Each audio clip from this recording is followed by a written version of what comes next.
दिल्ली आबकारी नीति मामले में जमानत मिलने के बाद आम आदमी पार्टी नेता और पूर्व उप मुख्यमंत्री मनीष सिसोदिया 17 महीने बाद शुक्रवार को तिहाड़ जेल से जमानत पर रिहा हो गए। 17 महीने जेल में रहे और 10 लाख की बेल से बाहर आए हैं। ये रिहाई के बाद आम आदमी पार्टी और उनके नेता काफी उत्साहित हैं, एक्साइटेड हैं। जो मनीष सिसोदिया की जमानत पर खुलकर भारतीय जनता पार्टी और केंद्र सरकार पर निशाना साध रहे हैं। वहीं इसी कड़ी में 17 महीने बाद तिहाड़ जेल से बाहर निकले मनीष सिसोदिया अरविंद केजरीवाल और संजय सिंह की तरह ही दिल्ली के कनॉट प्लेस स्थित हनुमान जी के मंदिर में आज दर्शन करने पहुंचे।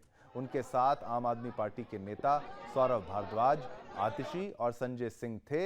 जिसके बाद मनीष सिसोदिया राजघाट पहुंचकर गांधी जी को उन्होंने श्रद्धांजलि भी दी। अंत में आम आदमी पार्टी मुख्यालय पहुंचकर मनीष सिसोदिया ने अपनी पार्टी के कार्यकर्ताओं को संबोधित करते हुए अरविंद केजरीवाल का जिक्र करते हुए भारतीय जनता पार्टी पर जमकर निशाना साधा। आम आदमी पार्टी के मुख्यालय पहुंचे दिल्ली के पूर्व उप मुख्यमंत्री और आप नेता मनीष सिसोदिया ने बाबा साहेब अंबेडकर और संविधान का जिक्र करते हुए केंद्र सरकार पर तानाशाही का आरोप लगाया। इस दौरान उन्होंने कहा कि बाबा साहेब अंबेडकर के दिए हुए संविधान की बदौलत हम पर कल भगवान की कृपा हुई है। बाबा साहेब ने 75 साल पहले ही यह अंदाजा लगा लिया था कि कभी इस देश में ऐसा होगा कि तानाशाही बढ़ जाएगी। तानाशाह सरकार जब एजेंसियों, कानूनों और जेलों का दुरुपयोग करेगी तो हमें कौन बचाएगा। बाबा साहेब ने लिखा था संविधान बचाएगा। सुप्रीम कोर्ट ने संविधान का इस्तेमाल करते हुए कल तानाशाही को कुचला। मैं उन वकीलों का भी शुक्रगुजार हूं जो ये लड़ाई लड़ रहे थे। वो वकील एक कोर्ट से दूसरे कोर्ट धक्के खा रहे हैं। मेरे लिए अभिषेक मनु सिंघवी भगवान स्वरूप हैं। देखिए, भगवान बोल रहे हैं उस नेता को, उस वकील को। बीजेपी ने आरोप लगाया कि मनीष सिसोदिया की जमानत को उनकी पार्टी और उनके नेता ऐसा प्रदर्शित कर रहे हैं मानो जैसे सिसोदिया को सुप्रीम कोर्ट ने सभी आरोपों से मुक्त कर दिया हो, बरी कर दिया हो, हमेशा के लिए स्वतंत्र कर दिया हो। जिन मनोज सिसोदिया को आम आदमी पार्टी क्रांतिकारी बताकर जश्न मना रही है, उनके आरोपों की लिस्ट काफी लंबी है, जिस पर अब तक 400 से ज्यादा गवाह और हजारों दस्तावेज सुप्रीम कोर्ट में पेश किए जा चुके हैं। जिसका अर्थ यह है कि सुप्रीम कोर्ट ने सिसोदिया को सिर्फ जमानत दी है और वे अभी अपने ऊपर लगे आरोपों से मुक्त नहीं हुए हैं। जिस जमानत के लिए सिसोदिया ने 10 लाख का बेल बॉन्ड भरा है और उन्हें बाहर रहते हुए सुप्रीम कोर्ट की कुछ शर्तों का पालन भी करना पड़ेगा, जैसे पासपोर्ट जमा है, लोकल पुलिस स्टेशन भी उनको जाना पड़ेगा।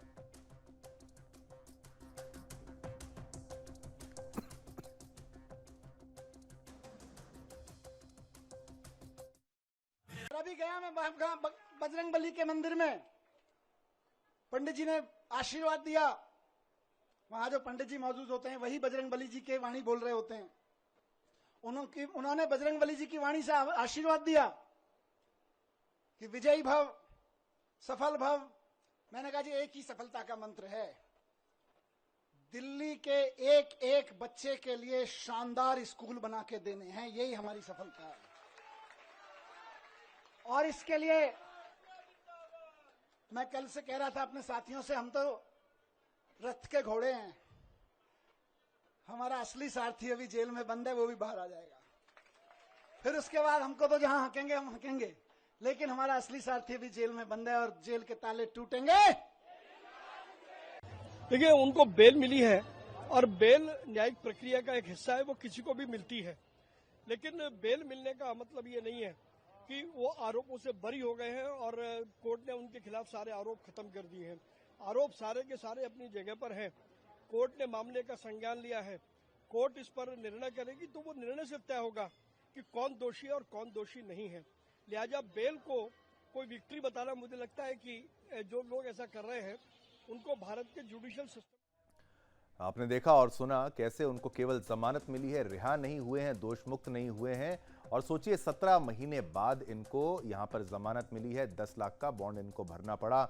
और ये स्थिति भी आप देखिए, नेता तो छूट जाते हैं, लेकिन भारत में अंडर ट्रायल्स की जो समस्या है वो इससे भी ज्यादा बड़ी है। क्या उस पर भी क्या कोई ध्यान आकर्षित होगा किसी का? क्या जो विपक्ष है या सत्ता पक्ष है, दोनों इस ओर भी ध्यान देंगे कि अंडर ट्रायल्स की पूरी पूरी जिंदगी बर्बाद हो जाती है और उनका केस चलता रहता है, लेकिन जो नेता होते हैं वो छूट जाते हैं।